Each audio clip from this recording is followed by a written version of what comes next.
Voici l'essentiel sur la transition vers un français de niveau natif et avancé. Ce guide intensif est littéralement conçu pour vous aider à abandonner ce français scolaire un peu robotique au profit d'une fluidité hyper naturelle, d'une compréhension ultra rapide et d'une précision chirurgicale digne d'un vrai niveau C1. Premièrement, on plonge dans la mécanique du français rapide. Vous savez, cette fameuse chaîne parlée où on fusionne les mots. Concrètement, à l'oral, on zappe presque systématiquement la particule ne de nos négations. Ça crée des contractions extrêmes. Un classique, je ne sais pas, devient tout simplement je sais pas. Mais attention, faire vos liaisons obligatoires, comme dans les amis, ça, c'est absolument non négociable. Deuxièmement, visez la précision grammaticale du niveau C1, c'est-à-dire maîtriser le temps et l'émotion. Pour clarifier la chronologie quand vous racontez une histoire au passé, utilisez le plus que parfait. Et pour exprimer une émotion sur une action déjà accomplie, sortez tout simplement votre subjonctif passé, avec un petit « je suis content que tu sois venu ». Enfin, on passe à l'élévation de votre vocabulaire et de votre style. L'astuce, c'est d'oublier les verbes fourre-tout, genre faire ou dire, pour des termes bien spécifiques comme élaborer ou affirmer. Pensez aussi à glisser des connecteurs logiques avancés, des mots comme néanmoins, toutefois ou par conséquent, pour structurer votre argumentaire de façon hyper fluide et vraiment élégante. En adoptant ces rythmes sonores et cette précision lexicale, vous cesserez de traduire dans votre tête pour enfin penser et réagir directement en français. Le document soumis aujourd'hui est le script d'une leçon de français de niveau avancé, conçu pour aider les apprenants à comprendre et à maîtriser la fluidité et les contractions orales des natifs. Salut. Passons directement à notre analyse, car la présentation de ces contractions orales manque cruellement de nuances de registre essentielles pour protéger un apprenant dans des situations formelles. C'est vraiment le point critique d'entrée de jeu. Ouais. La faiblesse ici, c'est que le matériel s'adresse à des étudiants visant le niveau C1 et on leur enseigne des réductions très familières comme « je sais pas »,« non » ou « puisque ». En fait, le texte présente ces contractions comme si c'était la norme globale de l'oral français. Voilà, sans avertir l'auditeur des contextes sociaux. C'est dangereux. Parce que pour un professionnel ou un étudiant avancé, utiliser une forme complètement relâchée, comme « non » lors d'un entretien d'embauche ou d'une réunion, ça va pas du tout être perçu comme une preuve de fluidité. Carrément pas. Ce sera vu comme un manque total de maîtrise des codes sociaux. L'absence de démarcation claire entre le français standard rapide et le français très familier risque vraiment d'induire le lecteur en erreur. C'est un phénomène que je vois assez souvent chez les apprenants très avancés. Ils veulent tellement gommer leur côté académique, tu vois, qu'ils tombent dans le piège inverse. Tout à fait. Ils utilisent le français de la rue au bureau. Exactement. Alors, quelle serait ta suggestion pour corriger ce tir sans alourdir la leçon ? La suggestion, c'est d'introduire un système d'étalonnage de la formalité. J'aime bien appeler ça un curseur de registre. Un curseur de registre ? Ouais. En gros, chaque fois qu'une nouvelle contraction extrême est présentée, on doit immédiatement contextualiser son utilisation. Tu aurais des exemples concrets pour l'auteur ? Comment on intègre ça de façon fluide ? Bien sûr, prenons l'explication des négations. Au lieu de simplement dire, de but en blanc, que je ne sais pas devient je sais pas, on crée une gradation claire à 3 niveaux. D'accord. Le premier niveau, c'est le formel ou l'écrit. Donc on prononce tout. Je ne sais pas. Le deuxième niveau, c'est l'oral courant et professionnel, où on dit simplement j'ai pas. On enlève juste le ne. Voilà. Et le troisième niveau, c'est l'oral très familier entre amis, où là, on peut lâcher le je sais pas. C'est très clair, ça prend 10 secondes à expliquer en plus. Exactement. Et on peut faire pareil avec les réponses courtes. L'auteur explique le fameux non. Il faut préciser que c'est parfait pour le week-end, mais que la simple élision de la particule ne suffit au bureau. Du genre non, je suis pas d'accord. Exactement. C'est largement suffisant pour maintenir une fluidité professionnelle sans paraître négligé du tout. C'est vrai que ça donne une sorte de boussole sociale à l'étudiant. C'est indispensable à ce niveau-là. Ça nous amène d'ailleurs à un autre décalage majeur dans ce script. L'écart entre la promesse initiale d'enseigner le français pour des débats complexes et la grande simplicité des exemples de dialogue crée une véritable dissonance pédagogique. Ah oui, le fossé entre la promesse et l'exécution. C'est ça. La faiblesse, c'est que dans son intro, l'auteur motive à fond l'auditeur. Il lui promet de participer à des conversations dynamiques, des débats, des échanges hyper vifs. Une excellente accroche pour le niveau C1. Une super accroche. Sauf que, quand viennent les exemples de mise en situation, les scénarios retombent au niveau B1, voire moins. Oui, j'ai remarqué ça aussi. On a des trucs du style « T'as fait quoi ce week-end » ou « T'as envoyé le dossier ?» Exactement. Ces petits dialogues transactionnels de base ne livrent absolument pas le vocabulaire ni l'intensité promis pour un vrai débat. C'est le problème de séparer la forme du fond. C'est-à-dire? On pourrait penser que l'auteur simplifie le lexique volontairement pour que l'étudiant se concentre uniquement sur la phonétique. Ce qui s'entendrait pour des niveaux débutants. Voilà, mais pas pour des C1. Ma suggestion ici, c'est de rehausser drastiquement les situations de mise en pratique pour qu'elles reflètent de véritables scénarios de niveau avancé. Il faut démontrer comment utiliser ce français rapide dans le feu de l'action. Tout à fait, pour structurer une argumentation ou exprimer des nuances. Donne-moi un exemple concret d'amélioration pour ce point. Par exemple, on remplace complètement le dialogue sur les projets du week-end. À la place, on propose un extrait de discussion animée, on montre comment interrompre poliment, mais rapidement. J'aime bien l'idée. Ça donnerait une phrase comme « Je suis d'accord avec toi, mais t'as pas l'impression qu'on tourne en rond ?» Ah, c'est super. Ça reste gérable phonétiquement, mais pragmatiquement, c'est très fort. Et pour les contractions de conjonction que l'auteur aborde, comme « alors que », on l'intègre dans une contradiction directe. C'est pas ce que je voulais dire, je pense alors que c'est plus compliqué que ça. C'est du vrai C1. Ces exemples relient la mécanique de la contraction à la promesse d'aisance argumentative qu'il a faite au début. Voilà, tu donnes les munitions lexicales qui vont avec la vitesse d'élocution. C'est brillant. Et en parlant de gérer l'effort cognitif de l'apprenant, ça me pousse vers notre troisième grand point d'analyse aujourd'hui, qui concerne la structure même de la vidéo. L'architecture du script. Oui. Le regroupement de tous les exercices de transformation à la toute fin de la leçon garantit presque une surcharge cognitive chez l'apprenant. C'est un mur théorique. La faiblesse ici, c'est ce bloc extrêmement dense d'un seul tenant. L'auteur enchaîne toutes les règles. Il commence par les liaisons, puis la disparition du ne, la fusion des pronoms, les contractions conjonctives, l'intonation, c'est sans fin. Et la gestion des réponses avec si et les questions ouvertes familières, c'est massif. Et ce n'est qu'à la toute fin, dans une espèce d'ultime section de test, que le lecteur est invité à transformer des phrases. Comme la phrase « Pourquoi n'avez-vous pas répondu ?» C'est ça. Demander à un auditeur de retenir toutes ces mécaniques phonétiques disparates pour les appliquer d'un seul coup, c'est juste excessif. Ça réduit totalement l'efficacité de l'apprentissage et surtout ça va frustrer l'étudiant. S'il arrive au bout et qu'il a oublié la première règle, il va se sentir nul. Alors que la règle était très bien expliquée.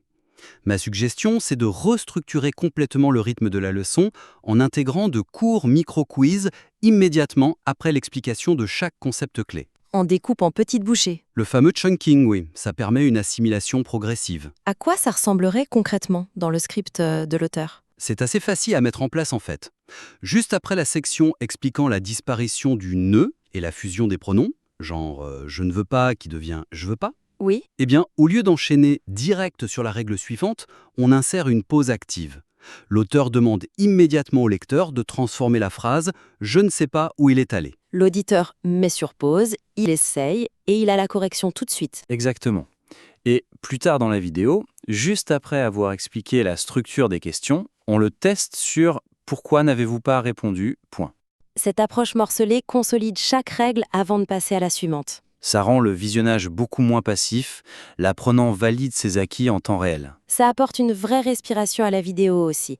Le rythme s'en trouve vachement dynamisé. C'est gagnant-gagnant, pour l'étudiant et pour la rétention du contenu de l'auteur. Absolument. Eh bien, ça nous donne un plan d'action extrêmement clair pour ce texte. Pour résumer notre session, cette leçon offre une base phonétique vraiment très solide.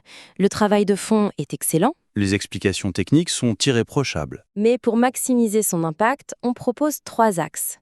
D'abord, clarifier les registres de langue avec un curseur de registre pour encadrer les contractions très familières. Pour éviter les gaffes en entretien, Ensuite, élever le niveau des dialogues de pratique pour qu'ils correspondent vraiment à la promesse du niveau CL1 en utilisant des scénarios débats. des phrases avec un vrai enjeu pragmatique, Et enfin, distribuer les exercices pratiques sous forme de micro-quiz tout au long de la leçon pour éviter la fameuse surcharge cognitive. tout à fait. L'auteur a de l'or entre les mains, il suffit de polir un peu la structure et le contexte. Nous invitons chaleureusement l'auteur à appliquer ses suggestions et à nous soumettre à nouveau son travail révisé pour une future discussion. On a hâte de lire la prochaine version. Merci d'avoir suivi cette analyse, on se retrouve très vite pour décortiquer ensemble de nouvelles créations pédagogiques. Il y a ce sentiment très particulier que l'on éprouve presque tous aujourd'hui. Cette impression d'évoluer dans un brouillard constant, en fait. On scrolle, on lit, on écoute des débats complexes, des crises mondiales. Ouais, on est bombardé de notifications en permanence. Exactement. Et très souvent, face à cette montagne d'informations, on se sent complètement submergé, incapable de mettre le doigt sur ce qui pose réellement problème. C'est un vrai fléau moderne. Et c'est justement le point de départ de notre exploration d'aujourd'hui. On ne va pas décortiquer un événement historique ou une nouvelle technologie, non. On va plutôt se pencher sur la lentille à travers laquelle on perçoit tout cela, c'est-à-dire notre vocabulaire. Et c'est une approche fondamentale. On a souvent tendance à considérer la langue comme un simple véhicule, un moyen de transporter de l'information d'un point A à un point B. Ouais, Mais en réalité, les mots que nous utilisons façonnent la structure même de notre pensée. Si notre vocabulaire est flou, notre compréhension du monde sera inévitablement floue. c'est tout à fait ça. Et c'est pour cela qu'on a rassemblé une série de concepts issus de nos recherches, une dizaine de termes très précis. On est sur un niveau d'exigence assez élevé, disons de niveau C1. Mais attention, Oui, que l'on s'entende bien. L'idée n'est absolument pas de faire un cours magistral de grammaire ou de jouer aux puristes de la langue, hein. non, pas du tout. Il s'agit plutôt de se forger une véritable armure intellectuelle. Bon, décortiquons tout ça. L'objectif de cette analyse, c'est de voir comment le fait de posséder le terme exact, chirurgical, permet d'économiser une charge mentale énorme au quotidien. Savoir nommer les choses pour éviter la surcharge. C'est une mission cruciale pour développer son esprit critique. Quand on ne peut résumer une situation chaotique avec un seul mot parfaitement calibré, on arrête de tourner en rond. Mhm. On identifie le cœur du problème instantanément. C'est un gain de clarté et au fond un gain de temps monumental. Alors, commençons par ce qui nous arrive quand le monde nous prend par surprise. Imaginons la scène, on est dans une salle de réunion, l'ambiance est hyper studieuse, on discute de la stratégie du trimestre, et soudain, le directeur annonce sa démission immédiate. Ah oui, le fameux coup de tonnerre. Voilà. Le silence s'installe, personne ne bouge.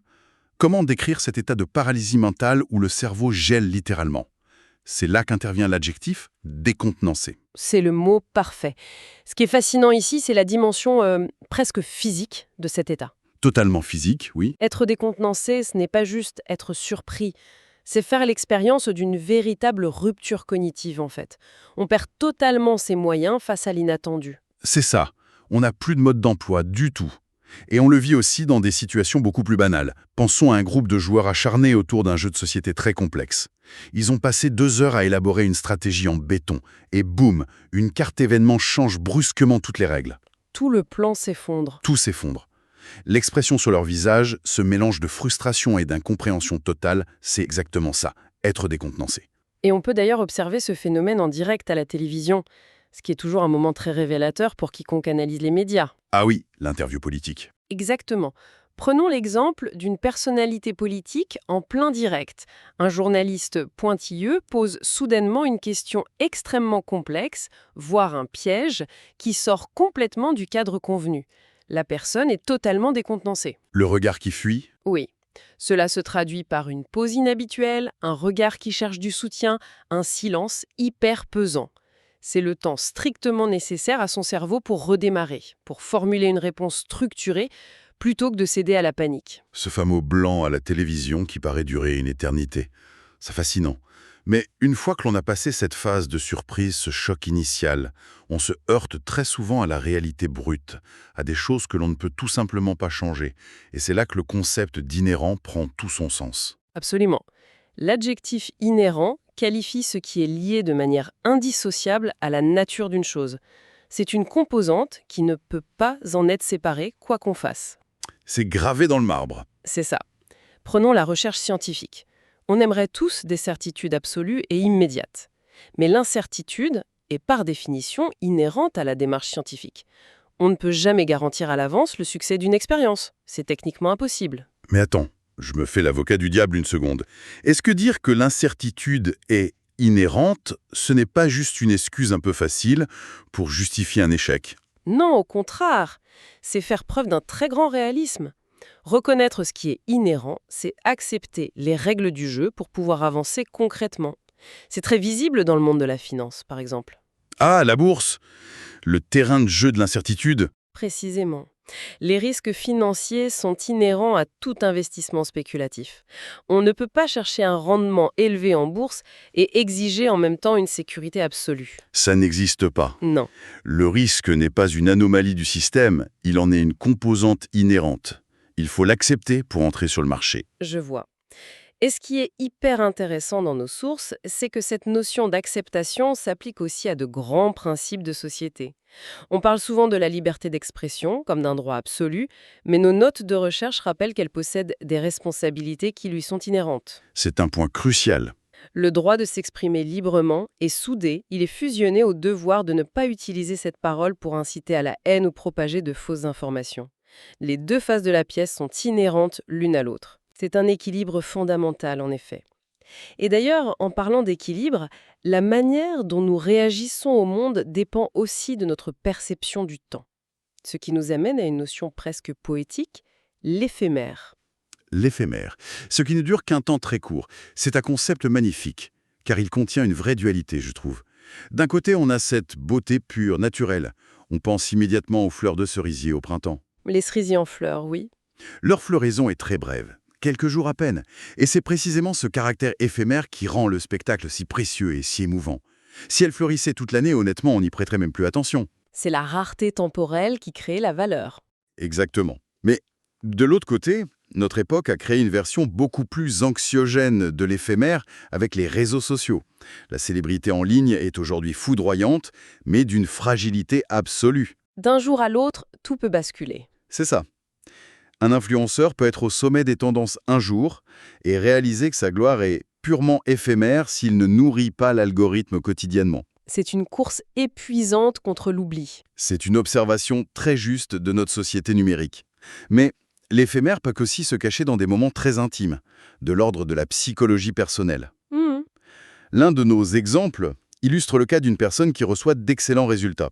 Disons, une réussite scolaire impressionnante ou une promotion au travail. Il y a un pic de joie immense sur le moment. L'euphorie totale. Mais ce bonheur se révèle cruellement éphémère. Dès que l'euphorie retombe, la personne réalise que ses problèmes financiers ou ses problèmes structurels à long terme en arrière-plan n'ont pas disparu. La réalité reprend le dessus et la joie s'évapore aussi vite qu'elle est arrivée. C'est la douche froide. Bon, jusqu'ici, on a beaucoup parlé de constats, comment on réagit, ce qu'on accepte, ce qui disparaît. Mais comment est-ce qu'on agit face à tout ça ? Quand il y a un problème concret, comment on le gère ? J'aimerais qu'on aborde ce verbe très particulier qui est pallier. Ah, un verbe essentiel. Souvent, quand on a une urgence, on bricole une solution. C'est un peu le système D. On met un pansement. C'est la métaphore parfaite. Pallier, cela signifie remédier à un problème ou à un manque de manière temporaire. C'est une action qui n'élimine absolument pas la cause profonde. On contourne la difficulté. On gagne du temps. En fait, oui.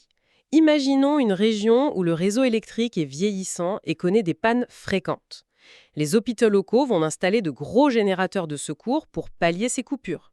Ça sauve des vies sur le moment, c'est indispensable, mais soyons clairs, ça ne leur répare en rien la centrale électrique défaillante. Est-ce que ce n'est pas un piège redoutable pour les entreprises d'ailleurs ? Comment ça ? Eh bien, on pallie l'urgence et on oublie de régler le vrai problème.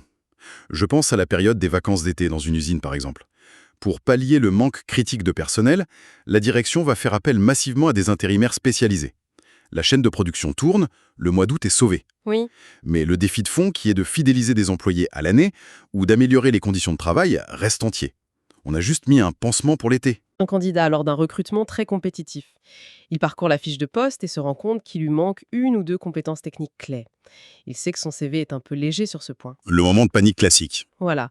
Lors de l'entretien, il va tenter de pallier ce manque d'expérience par une démonstration d'enthousiasme, une motivation monumentale et la promesse d'apprendre très vite. Et très souvent, dans la réalité, ça fonctionne. Et qu'on pense.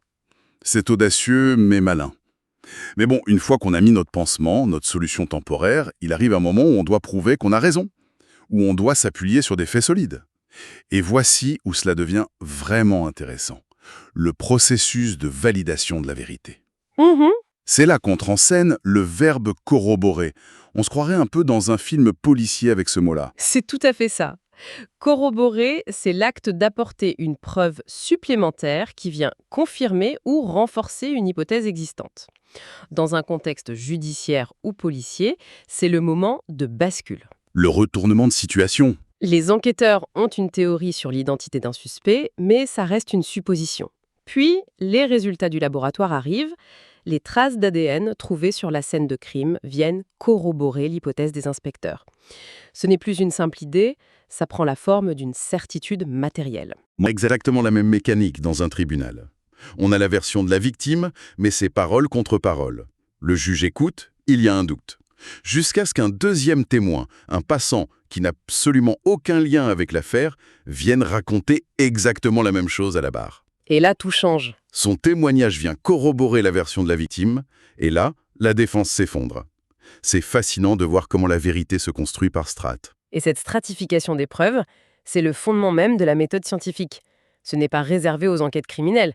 Pendant des décennies, on se doutait que le sommeil était important, mais c'était presque du bon sens populaire. Oui, on disait qu'il fallait bien dormir, sans trop savoir pourquoi. Exactement. Aujourd'hui, des dizaines d'études neurologiques indépendantes sont venues corroborer l'importance critique du sommeil pour la consolidation de la mémoire et la régulation des émotions, chez l'enfant comme chez l'adulte. La répétition des preuves a transformé l'intuition en fait scientifique indéniable. D'accord, donc on a pallié nos urgences, on a corroboré nos faits, maintenant il faut prendre des décisions. Il faut trancher et dire aux autres quoi faire. C'est toute la force du verbe préconiser. C'est un verbe d'autorité, clairement. Ce n'est pas juste donner un petit conseil en passant, c'est recommander vivement en s'appuyant sur une autorité ou une expertise. C'est la parole du médecin de famille qui voit nos analyses de sang et qui préconise un changement radical de régime alimentaire avec plus de légumes et de fruits pour éviter un problème cardiovasculaire grave. Il ne suggère pas, il préconise. Précisément. Préconiser implique une vision claire de la solution à adopter. On retrouve cette même autorité dans les grandes politiques publiques. Imaginons une commission d'experts mandatée pour analyser un système éducatif en crise. Un vaste chantier. À la fin de leurs travaux, ils ne vont pas juste faire des suggestions vagues. Leur rapport va préconiser des mesures fortes, comme la réduction immédiate des effectifs par classe ou la revalorisation urgente du salaire des professeurs. Le terme donne un poids institutionnel à la recommandation. Et ça s'applique aussi aux tensions internationales, non? Tout à fait. Face à une escalade géopolitique très tendue entre deux nations, un ambassadeur chevronné pourrait alerter son gouvernement en préconisant de maintenir le dialogue direct à tout prix. Plutôt que de fermer les frontières. Oui, plutôt que de s'enfermer dans une logique de sanctions économiques sévères qui risquerait d'aggraver irrémédiablement le conflit. Le verbe porte une véritable responsabilité sur les conséquences de l'action. C'est un vocabulaire de l'action, c'est net. Mais soyons honnêtes, la vie n'est pas toujours aussi binaire. Très souvent, on n'a pas une voie claire à préconiser. On est coincé entre deux chaises, tiraillé entre deux émotions contradictoires. Et cela nous amène à un concept qui définit probablement mieux que tout autre notre époque moderne, le fait d'être ambivalent. L'ambivalence est sans doute l'état psychologique le plus courant face à la complexité actuelle. Être ambivalent, ce n'est pas être indifférent. Attention, c'est trouver simultanément deux sentiments ou deux attitudes totalement opposées vis-à-vis d'une même chose. C'est le fameux « je t'aime moi non plus » appliqué à peu près tout. L'exemple le plus frappant de nos recherches, c'est notre rapport à l'intelligence artificielle. C'est vertigineux d'observer à quel point l'opinion publique est ambivalente sur le sujet. Le grand écart permanent. D'un côté, on lit des articles sur des IA capables de détecter des maladies super complexes en quelques secondes, et on est rempli d'un enthousiasme débordant pour l'avenir de la médecine, mais le lendemain, on voit une autre IA capable de générer des vidéos et des textes parfaits, et là, c'est la terreur. On panique face à l'idée d'une perte massive d'emplois, on est fasciné et terrifié en même temps. Et cette même dynamique opère dans notre poche tous les jours. C'est le paradoxe du smartphone. Ah, le téléphone. On a développé une dépendance absolue à cet outil incroyable qui nous connecte au monde entier, on ne peut plus s'en passer. Et en même temps, on critique continuellement l'impact toxique des écrans sur notre capacité d'attention ou sur les interactions sociales de la vraie vie. C'est une ambivalence très inconfortable. Et ça ne s'arrête pas à la technologie, c'est ça qui est dingue. Même quand on obtient ce qu'on désire dans la vie professionnelle, le doute s'installe. On parlait de promotion tout à l'heure. Quelqu'un se voit offrir le poste de ses rêves avec un salaire bien supérieur. C'est le Graal professionnel. La réaction logique serait une joie pure et simple. Mais non, la personne se sent extrêmement ambivalente. Pourquoi? Parce qu'elle sait que cette promotion implique aussi des horaires interminables, des responsabilités écrasantes et un stress quotidien beaucoup plus lourd. La fierté est immédiatement parasitée par l'anticipation de l'épuisement. Et cette hésitation constante, ce tiraillement intérieur, prend place dans un monde qui, lui, n'hésite pas et avance à une vitesse fulgurante. Si bien que pendant qu'on est ambivalent face à l'innovation, on développe une nouvelle peur, celle de devenir obsolète. Le grand broyeur du temps. L'obsolescence, c'est le moment où l'on bascule du côté de l'inutile. C'est assez cruel. C'est le terme exact pour désigner ce qui est dépassé, ce qui n'a plus lieu d'être parce qu'une solution plus moderne et plus performante a pris sa place. Dans le domaine matériel, c'est évident. L'arrivée de la fibre optique pour Internet a rendu les anciennes infrastructures, les centaines de milliers de kilomètres de lignes téléphoniques en cuivre, totalement obsolètes en l'espace d'une décennie. Et le vrai drame, c'est quand ça touche l'humain. Le document cite l'artisanat ou les compétences techniques pointues d'une autre époque. Un réparateur de machines à écrire, par exemple. Oui. Son savoir-faire était indispensable. Respecté de tous. Aujourd'hui, au milieu d'open space rempli d'ordinateurs ultra fins, son expertise n'est pas juste ancienne, elle est devenue techniquement obsolète. C'est un mot qui fait mal. C'est dur, mais si l'on relie cela à la vision globale, ce ne sont pas seulement les outils ou les métiers qui se périment, les cadres immatériels qui organisent notre société vieillissent aussi. Pensez au droit et à la justice. Comment ça? Les lois deviennent obsolètes? Complètement. Certaines lois, qui ont été pensées et rédigées au cours du siècle dernier, sont devenues complètement obsolètes face aux réalités socio-économiques d'aujourd'hui, comme le commerce en ligne mondialisé ou la protection des données personnelles sur Internet. Ces textes de loi ne protègent plus personne et nécessitent des mises à jour colossales, ce qui demande un travail monumental. Et ça nous amène directement à notre prochain mot. Parce que pour mettre à jour des lois, pour s'adapter et ne pas devenir obsolète, il faut souvent se cogner à des tâches d'une ingratitude folle. C'est la définition même de fastidieux. Un terme qui capture l'essence de l'effort répétitif et profondément ennuyeux. J'en ai des sueurs froides rien qu'en y pensant. Ce qui est fastidieux, c'est long, c'est répétitif, et ça ne procure absolument aucune gratification immédiate. L'exemple de la saisie de données est terrifiant de réalisme. Imaginons une équipe administrative qui doit migrer des archives et qui passe des jours entiers, les yeux brûlés par les néons du bureau, à copier manuellement des milliers de lignes de chiffres dans un tableau Excel infini. Le cauchemar bureautique. Taper, vérifier, valider. Ligne 4002, ligne 4003. C'est l'incarnation absolue de la tâche fastidieuse. C'est l'usure par la répétition. Et on l'expérimente très tôt dans la vie, dès l'école primaire. L'apprentissage par cœur des conjugaisons, de ces listes interminables de verbes irréguliers. Il n'y a rien de créatif ou de stimulant là-dedans. C'est profondément fastidieux. Mais c'est la fondation incontournable pour pouvoir plus tard manier les nuances de la langue. C'est le prix à payer pour l'excellence. Exactement. Et d'ailleurs, l'effort fastidieux est souvent récompensé par un résultat très qualitatif. L'exemple du jardinier qui désherbe à la main sous le soleil écrasant de juillet est très parlant. C'est un travail physique, lent, atrocement fastidieux. On pourrait pulvériser un produit chimique et régler ça en 10 minutes. La solution de facilité. Mais en choisissant la méthode fastidieuse, la récompense est un espace vert sain, totalement dépourvu de produits chimiques nocifs. La douleur de la tâche protège la qualité du résultat. Et si on fait tout ça, si on s'impose ce travail fastidieux pour créer des systèmes sûrs, des lois modernes ou des environnements sains, c'est au fond pour une seule et unique raison. C'est parce que nous sommes, par essence, vulnérables. C'est le dernier point de notre exploration et c'est peut-être le plus fondamental. La vulnérabilité, c'est l'exposition aux dommages. C'est l'absence de protection. Qu'il s'agisse de vastes systèmes technologiques ou du corps humain, rien n'est invulnérable. Rien du tout. Les grandes entreprises le réalisent brutalement lorsqu'elles subissent des cyberattaques sophistiquées. Elles découvrent que leur réseau informatique est extraordinairement vulnérable, ce qui les force à investir des millions en urgence dans le cryptage pour rebâtir leur mur virtuel. Et la biologie nous le rappelle chaque hiver de manière implacable. Les virus saisonniers circulent et les personnes âgées, ou celles dont le système immunitaire est affaibli, se retrouvent en première ligne. Elles sont physiquement vulnérables et la vaccination devient le seul bouclier possible pour les protéger. C'est la vulnérabilité de la matière. Mais j'aimerais conclure sur l'exemple le plus intime fourni par nos recherches. Au-delà des serveurs informatiques et des virus hivernaux, la vulnérabilité est surtout émotionnelle. Quiconque a traversé une rupture amoureuse difficile connaît cet état à vivre. Toutes les certitudes s'effondrent. On se sent incroyablement vulnérable face au monde extérieur, incapable de refaire confiance. Il faut du temps, parfois l'aide d'un professionnel, pour reconstruire cette armure intérieure. C'est une excellente illustration de la fragilité de la condition humaine. Alors, qu'est-ce que tout cela signifie? Au terme de cette plongée au cœur de ces nuances, comment peut-on relier tous ces concepts?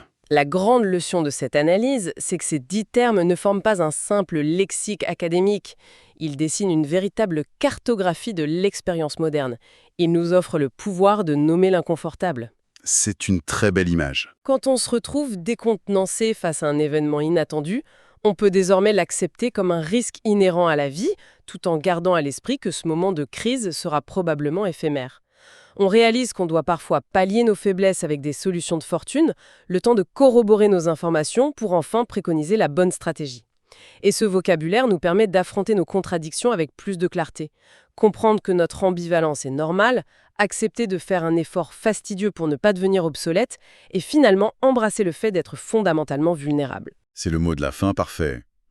Pour quiconque nous écoute aujourd'hui, s'approprier ces concepts, c'est s'équiper d'un bouclier contre la confusion mentale et la surcharge d'informations. Pouvoir résumer une situation géopolitique complexe, une dynamique de bureau toxique, ou même un tourment personnel avec un mot d'une précision chirurgicale, c'est s'éparger des heures de surchauffe intellectuelle. Cela permet d'y voir clair dans le chaos ambiant. Et cela soulève une question importante, une réflexion presque philosophique pour terminer cette exploration. Je vous écoute. Notre monde technologique évolue aujourd'hui si vite qu'il rend certains de nos outils totalement obsolètes du jour au lendemain. Si cette accélération continue, quel mot très courant de notre quotidien pourrait disparaître complètement de nos dictionnaires d'ici 20 ans?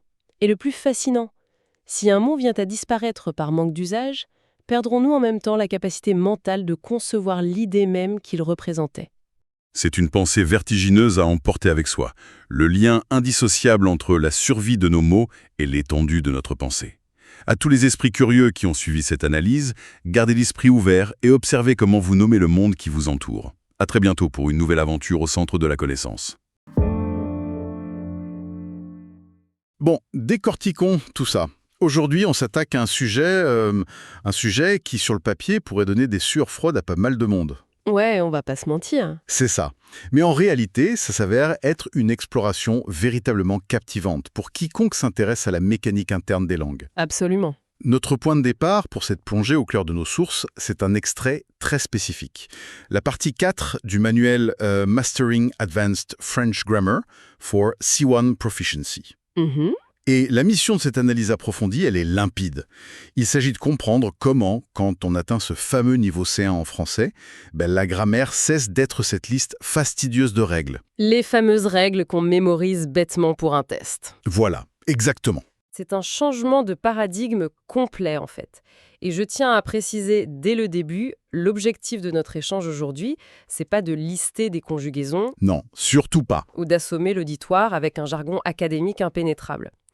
Il s'agit vraiment de regarder sous le capot. À ce niveau d'apprentissage, la grammaire, ça devient un outil de précision chirurgicale.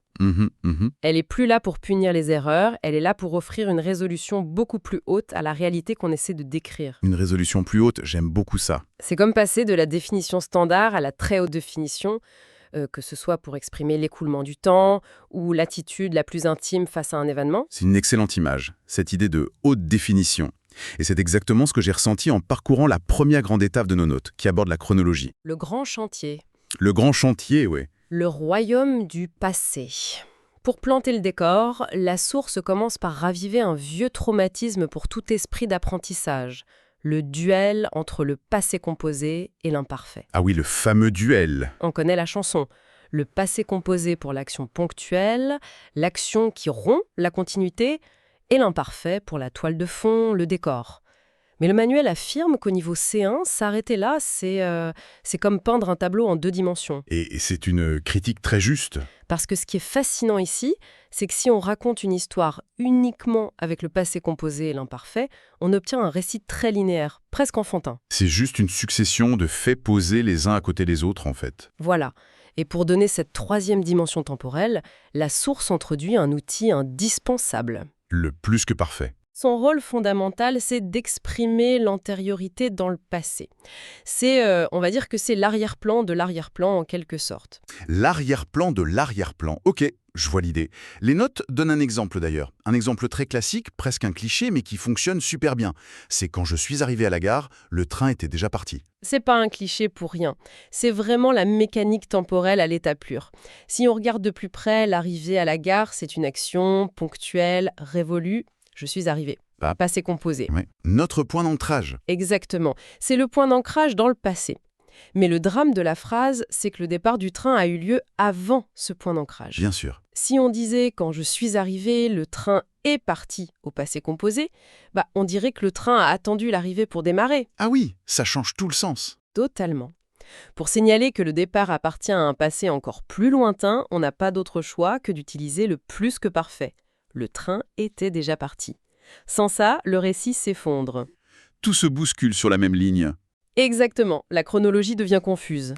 D'accord, je saisis l'importance vitale du plus que parfait pour pas raconter n'importe quoi.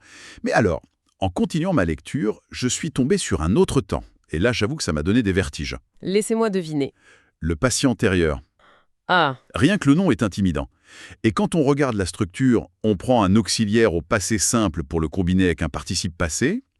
Pourquoi on a besoin d'invoquer le passé simple, qui est déjà la bête noire de plein de lecteurs, pour créer une nouvelle nuance ? c'est une réaction très courante face au passé antérieur, rassurez-vous.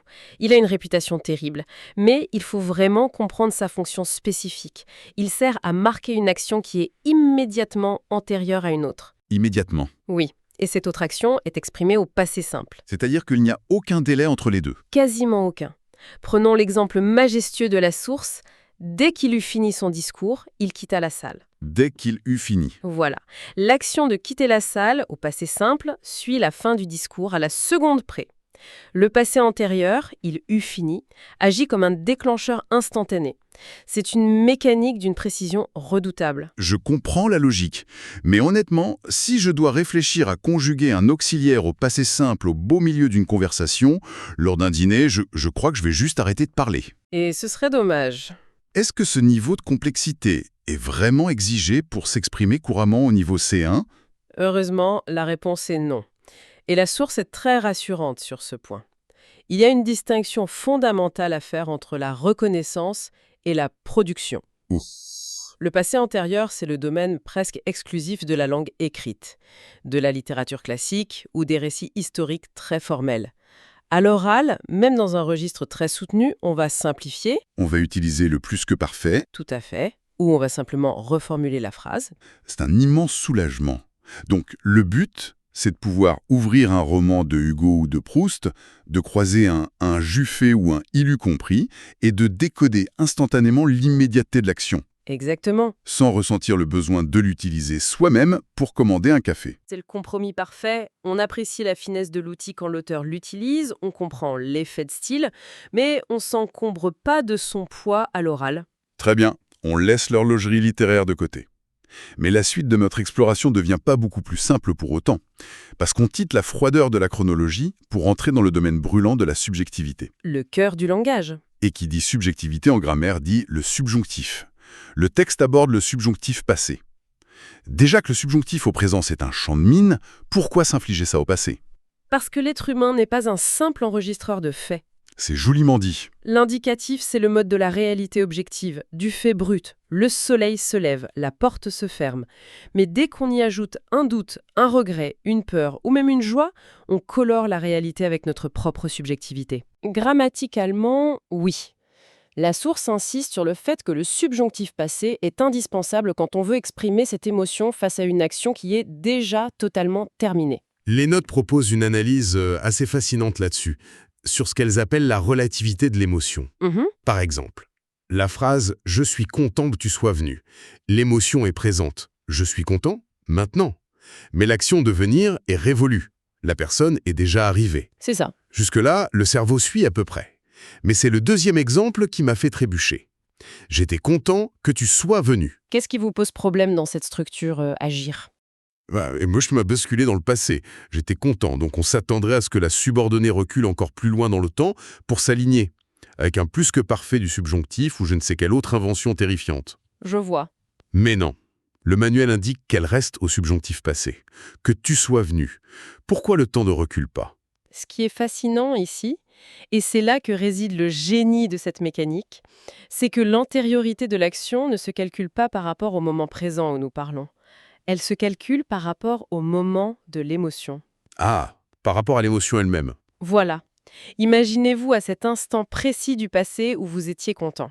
À cette seconde-là, l'arrivée de la personne était déjà une action accomplie. Oui, effectivement. Donc, le subjonctif passé fait parfaitement le travail de montrer que l'action s'est passée avant l'émotion, peu importe à quelle époque cette émotion a eu lieu. C'est un rapport relatif, pas absolu. Vu sous cet angle, c'est d'une logique implacable. Mais alors, posons la question qui fâche. Qu'est-ce qui se passe si quelqu'un décide d'ignorer tout ça et utilise un indicatif brut ? Aïe. Si on entend « je suis content que tu es venu », je sais que dans la rue, c'est une erreur qu'on entend glisser de temps en temps dans une conversation rapide. On l'entend, c'est vrai, par paresse linguistique. Mais au niveau C1, le texte le qualifie de faute majeure. Et c'est pas par pur snobisme académique. L'enjeu est beaucoup plus profond. C'est-à-dire ? Utiliser l'indicatif après une expression d'émotion, c'est créer une dissonance cognitive. C'est comme plaquer un accord majeur super joyeux sur une scène de film tragique. Ah, ça frotte l'oreille. Exactement. L'indicatif pose un fait froid, alors que le début de la phrase crie à la subjectivité. Ne pas faire l'effort du subjonctif, c'est donner l'impression d'un discours mécanique, désincarné. On perd cette texture humaine qui fait toute la richesse d'une pensée nuancée. C'est un argument de poids. On respecte pas la règle juste pour plaire au professeur, on la respecte pour pas sonner comme un robot. Tout à fait. D'ailleurs, en parlant de mécanique, passons à notre troisième grand thème. Le manuel le décrit ouvertement comme un défi redoutable, le discours rapporté au passé, et la fameuse concordance des temps. La bête noire de beaucoup. Quand j'ai lu cette section, j'ai eu l'impression de regarder le plan de montage d'une boîte de vitesse. Mais c'est une excellente analogie, la boîte de vitesse. Parce que lorsqu'on rapporte les paroles de quelqu'un au passé en utilisant un verbe introducteur comme « il a dit » ou « elle pensait », on opère une translation temporelle de tout le discours. On peut pas juste faire un copier-coller des mots prononcés, quoi. Non, impossible. Le texte est très prescriptif là-dessus. Il faut éviter à tout prix la confusion temporelle pour celui qui écoute. Faisons un petit jeu de rôle pour voir si j'ai bien compris cette usine à gaz. Imaginons que nous sommes hier. Vous me dites, au présent, je viens. D'accord ? Aujourd'hui, je rapporte vos paroles à quelqu'un. Le verbe principal devient « il a dit » ou « elle a dit ».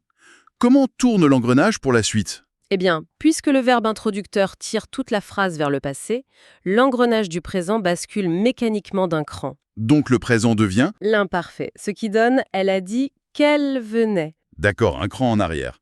Mais si hier vous m'aviez dit une phrase déjà au passé, comme « j'ai fini », Là, on doit reculer encore plus loin pour maintenir la distance temporelle originelle. Le passé composé s'enfonce d'un cran supplémentaire. et devient le plus que parfait. Exactement. On obtient « elle a dit qu'elle avait fini ». On retrouve notre cher plus que parfait. Et si on regarde vers l'avant, si vous m'aviez fait une promesse, un futur simple, je viendrai. C'est ici que la gymnastique mentale devient vraiment fascinante. Le futur simple, vu depuis une perspective passée, se transforme en conditionnel présent. Le discours direct devient « elle a dit qu'elle viendrait ». C'est élégant.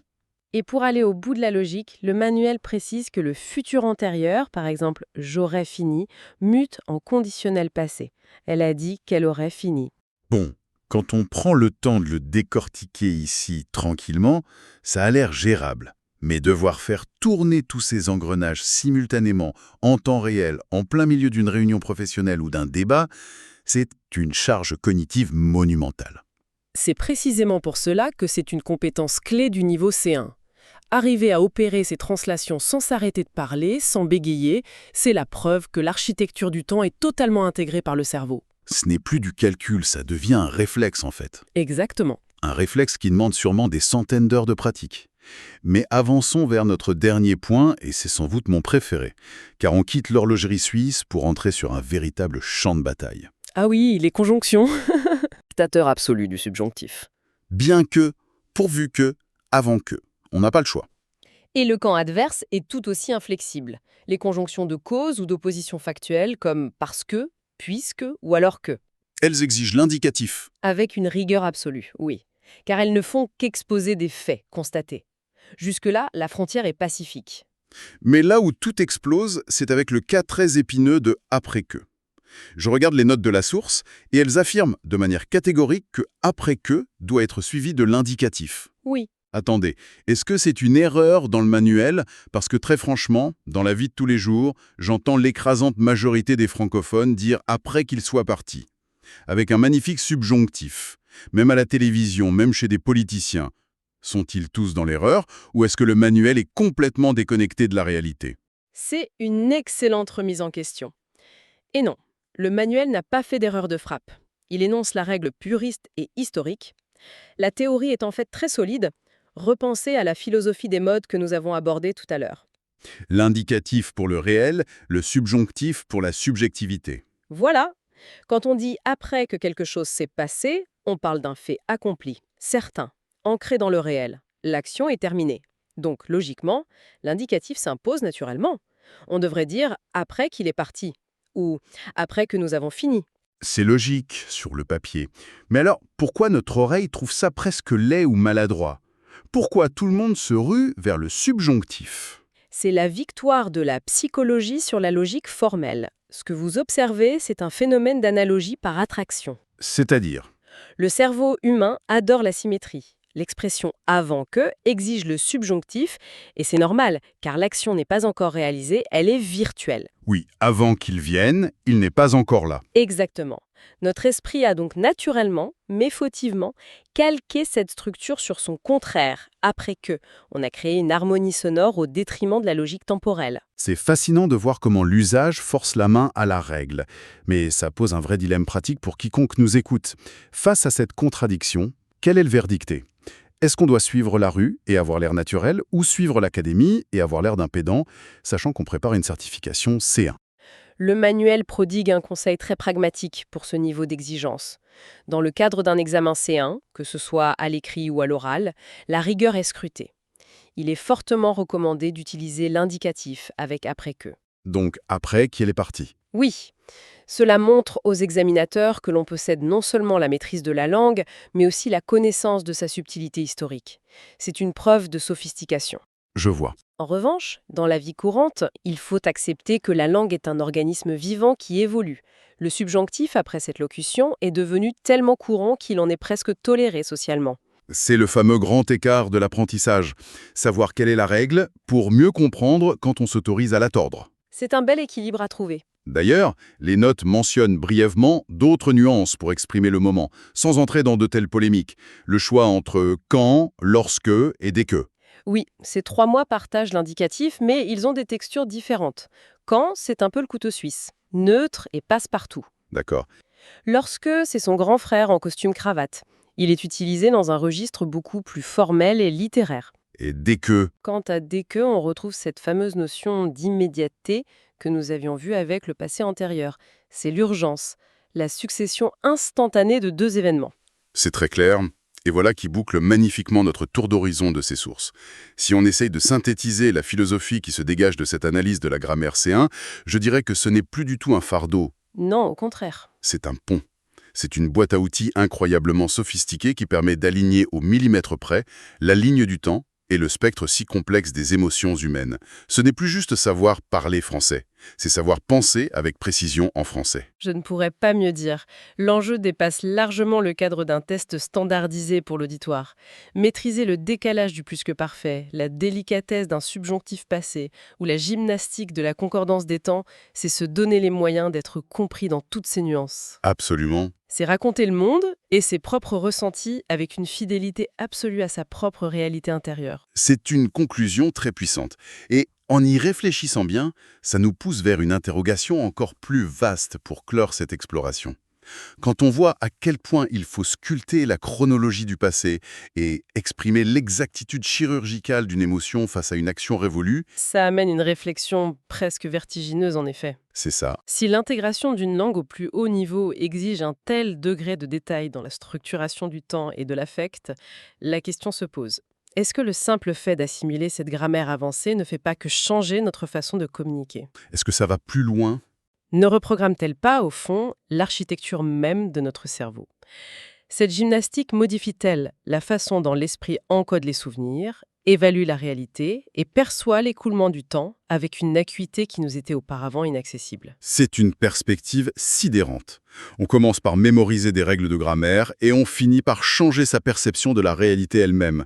Plonger dans la grammaire, c'est finalement plonger dans les rouages de la pensée humaine. C'est sur cette interrogation fascinante que s'achève notre exploration du jour. Bonne réflexion à toutes et à tous.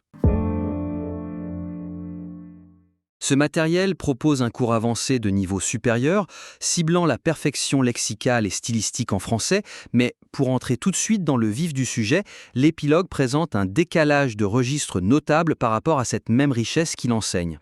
Ah oui, c'est vraiment le premier truc qui saute aux yeux quand on lit la fin de ce document. C'est flagrant. L'auteur a passé un temps fou, des pages entières en fait, à disséquer des concepts d'élite.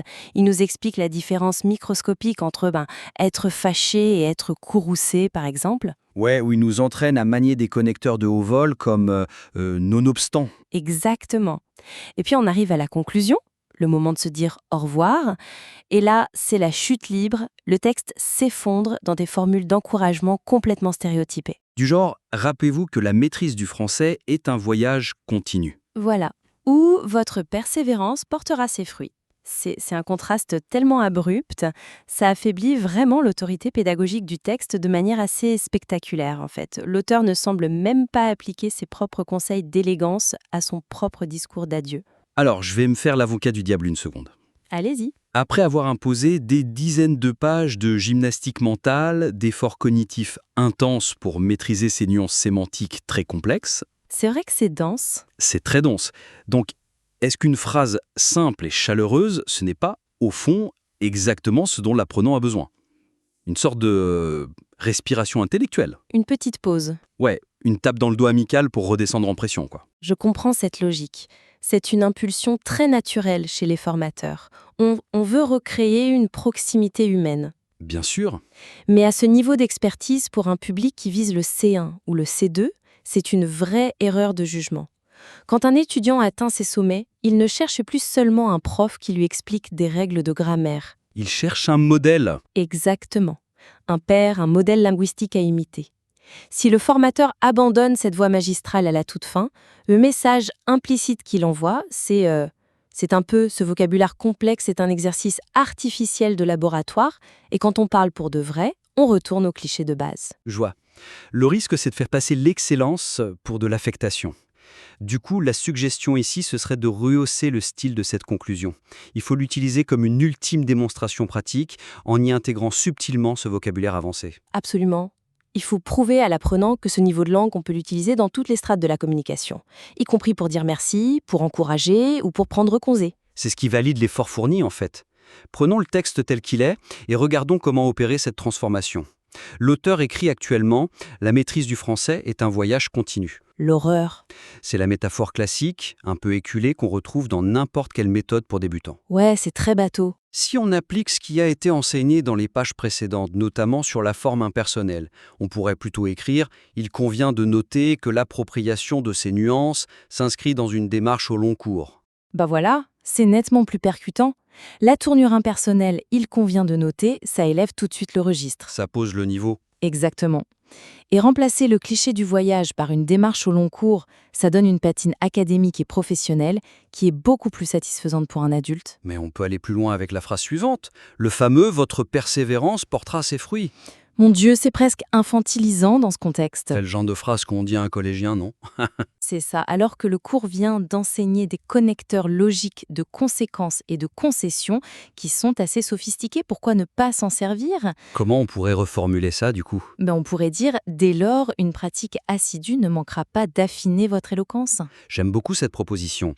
Le dès lors pose une déduction logique forte, et le fait de parler d'affiner votre éloquence, ça respecte l'ambition de la personne qui lit. Voilà, il ne s'agit plus de récolter des fruits comme un enfant, il s'agit de sculpter son identité linguistique. Et cette question d'authenticité et de mise en pratique dans la conclusion, ça soulève un problème beaucoup plus large qui traverse l'ensemble du document.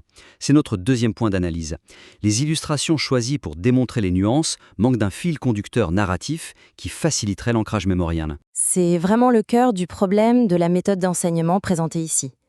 Si on se penche sur la mécanique interne des exemples qui parsèment le chapitre, Les petites phrases isolées. c'est ça. Les phrases fournies sont D'un point de vue purement grammatical, impeccable. Rien à dire là-dessus. Rien à dire, mais elles sont complètement cliniques.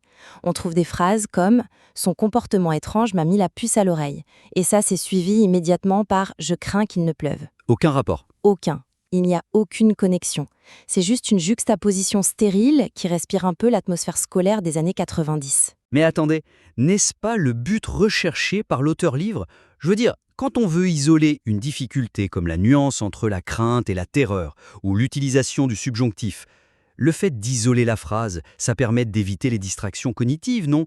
Le focus est total sur le mot cible. Oui, alors au niveau B1 ou B2, je serais entièrement d'accord avec vous. Le cerveau a vraiment besoin de cette isolation pour comprendre la mécanique syntaxique de base. D'accord. Mais l'audience ici, ce sont des gens qui veulent une précision lexicale de haut niveau. À ce stade, la syntaxe, elle est acquise. Ce qu'ils doivent apprendre, c'est l'écologie du mot. L'écologie du mot, c'est une belle expression. Vous voulez dire comment il interagit avec les autres? Exactement. Comment un terme comme courroucé réagit au contact d'un autre dans le flux naturel et souvent imprévisible de la vraie parole. En présentant des phrases disparates, on oblige le cerveau de l'apprenant à recréer un contexte imaginaire différent toutes les 30 secondes. C'est épuisant? C'est épuisant et surtout l'effort cognitif est gaspillé dans la création du décor au lieu d'être investi dans la mémorisation du sens. C'est fascinant comme point de vue. Donc si je vous suis, l'apprenant adulte a besoin d'une structure préexistante pour encoder durablement l'information. La suggestion ici, ce serait de créer une micro-narrative. Oui, Un contexte immersif spécifique avec de vrais enjeux qui servirait de toile de fond commune à l'ensemble des exemples. précisément. Au lieu de papillonner d'une situation à l'autre, on installe un seul décor solide. Imaginez qu'au lieu de parler de la météo et d'un chien qui aboie de manière aléatoire, on plonge le lecteur dès la première page dans un scénario haletant. Comme quoi, par exemple? Une scène de crise au sein du comité de direction d'une multinationale, ou bien une négociation diplomatique extrêmement tendue autour d'un embargo. Les mots sophistiqués y prennent tout leur sens quand la pression monte. Je vois. Prenons la section du cours qui traite de l'intensité de la colère, de l'utilisation des connecteurs d'opposition et des verbes de déclaration. Actuellement, ça donne 3 exemples séparés qui n'ont rien à voir.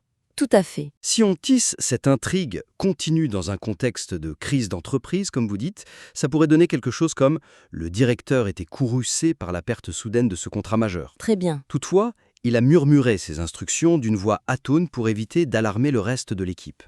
Il ressort de l'analyse des minutes de la réunion que le concurrent n'a pas tourné autour du pot lors des négociations. Voilà. Là, on fait de la vraie dramaturgie linguistique. Ça a plus d'allure. Carrément, ce n'est plus une simple liste de vocabulaire à cocher. L'étudiant visualise immédiatement une dynamique de pouvoir, il voit la salle de conférence, il sent la tension palpable. Et il voit en temps réel comment le connecteur, toutefois, sert de pont dramatique. Exactement. Ça oppose la violence interne du mot courroucé à la maîtrise absolue, presque glaciale, exprimée par le verbe murmurer. L'ancrage dans la mémoire épisodique est beaucoup plus fort. On ne retient pas juste la définition du dictionnaire, on retient l'image de ce directeur furieux mais contenu. Et surtout, on s'entraîne implicitement à la cohésion textuelle. Parce qu'un francophone de haut niveau, ça ne s'exprime pas par rafale de phrases indépendantes. Ça construit des paragraphes, ça gère des transitions. C'est d'ailleurs vital pour des examens comme le DALF, ce genre de compétences. Absolument. En unifiant les exemples, l'auteur enseigne le souffle et le rythme du discours. C'est très juste. Et ce qui est intéressant avec cet exemple de salle de conférence, c'est qu'il met en lumière l'importance vitale du contexte social. Ce qui nous amène de plein pied sur la dernière grande critique de ce document. L'avertissement concernant l'usage naturel des expressions idiomatiques manque cruellement de critères d'application tangibles pour protéger l'apprenant. Nous entrons là dans ce que j'appellerais la zone de danger absolu pour un locuteur non natif. Vraiment, à ce point? Oh oui, le texte consacre une section entière aux expressions idiomatiques, ce qui est bien. Il explique leur origine, leur sens, et puis il lance un avertissement. Attention à ne pas surutiliser ces expressions, laissez-les tomber naturellement dans la conversation. Oui, c'est ce qui est écrit. Fin de la section. C'est d'une naïveté pédagogique sidérante. Mais en quoi est-ce naïf? L'injonction me paraît plutôt saine en fait. On a tous entendu des apprenants qui alignent 3 proverbes et 2 expressions par phrase pour prouver qu'ils ont du vocabulaire. Et ça sonne complètement faux. Voilà. Donc leur dire de se refréner et de chercher le naturel, c'est un bon conseil, non? C'est un conseil vide de sens. Dire à quelqu'un « soyez naturel » avec un outil culturel dont il ne maîtrise pas les codes sociaux profonds, ce n'est pas une stratégie, c'est un abandon pur et simple. Ce cours occulte un phénomène psychologique majeur, l'effet de vallée dérangeante linguistique. L'effet de vallée dérangeante. Vous voulez dire comme en robotique avec les androïdes? Exactement le même principe.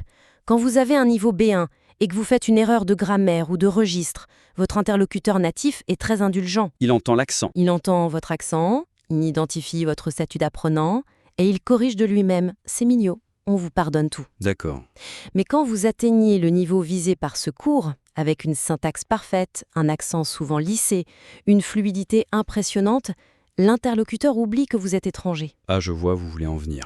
Par conséquent, si vous commettez un faux pas de registre en utilisant une expression inappropriée au contexte socio-professionnel, on ne va plus du tout juger votre niveau de français. On va juger votre compétence sociale. On va se dire il est mal élevé ou il est incompétent. Voilà, on juge votre professionnalisme ou votre intelligence émotionnelle.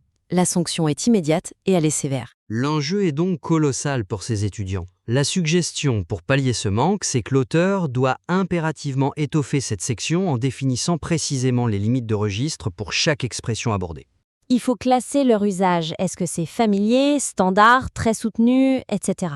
Et il faut surtout fournir un critère de sélection clair basé sur la hiérarchie ou la formalité de la situation. On ne parle pas pareil à son patron et à son collègue de machine à café. C'est le seul moyen de leur fournir une vraie boussole sociolinguistique.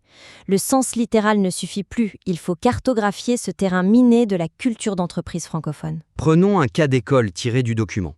L'auteur explique à merveille la belle expression « avoir le cœur sur la main ». Oui, l'explication sémantique est parfaite. Mais à aucun moment il n'explique où et quand ne pas l'utiliser. C'est fantastique pour un discours d'hommage lors d'un pot de départ à la retraite, ou pour décrire chaleureusement un collègue lors d'un déjeuner informel. Tout à fait. En revanche, si vous glissez cette expression dans le cadre d'un audit de restructuration Aïe. ou dans une évaluation professionnelle stricte des ressources humaines, vous allez paraître atrocement naïf. Vous allez passer pour quelqu'un qui n'a aucune distance professionnelle. Et le cours doit expliciter cela. Mais il ne doit pas s'arrêter à la simple mise en garde. Que proposez-vous de plus? Pour chaque expression idiomatique potentiellement familière ou émotionnelle, le document devrait systématiquement fournir l'alternative formelle et distanciée correspondante. C'est l'armure de ce cours dont l'apprenant a besoin. Donc, pour reprendre notre audit des ressources humaines, au lieu de dire du directeur financier qu'il a le cœur sur la main, Ce qui ferait rire tout le monde. on enseignera plutôt à l'étudiant à faire état d'une grande mansuétude. Oui, ou à dire qu'il fait preuve d'un altruisme indéfectible. On garde l'idée sémantique de générosité, mais on bascule dans un champ lexical inattaquable sur le plan professionnel. C'est brillant, Faisons le même exercice avec une autre expression du texte, tournée autour du pot, très courante. très courante. Le document explique que cela signifie éviter le sujet principal. C'est vrai. Dans un brainstorming créatif avec une équipe qu'on connaît depuis 5 ans, on peut lancer « arrêtons de tourner autour du pot ». C'est dynamique, ça recadre le débat. Exactement.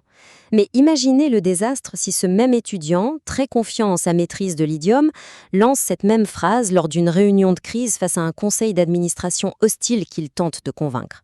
Ah oui, ça passerait pour une agression caractérisée. Une absence totale de diplomatie. Le conseil d'administration ne se dira jamais « Tiens, ce non-natif maîtrise vraiment bien nos expressions populaires », il se dira « Cet individu est arrogant et parfaitement insolent ». Exactement, la sanction sociale dont nous parlions tout à l'heure.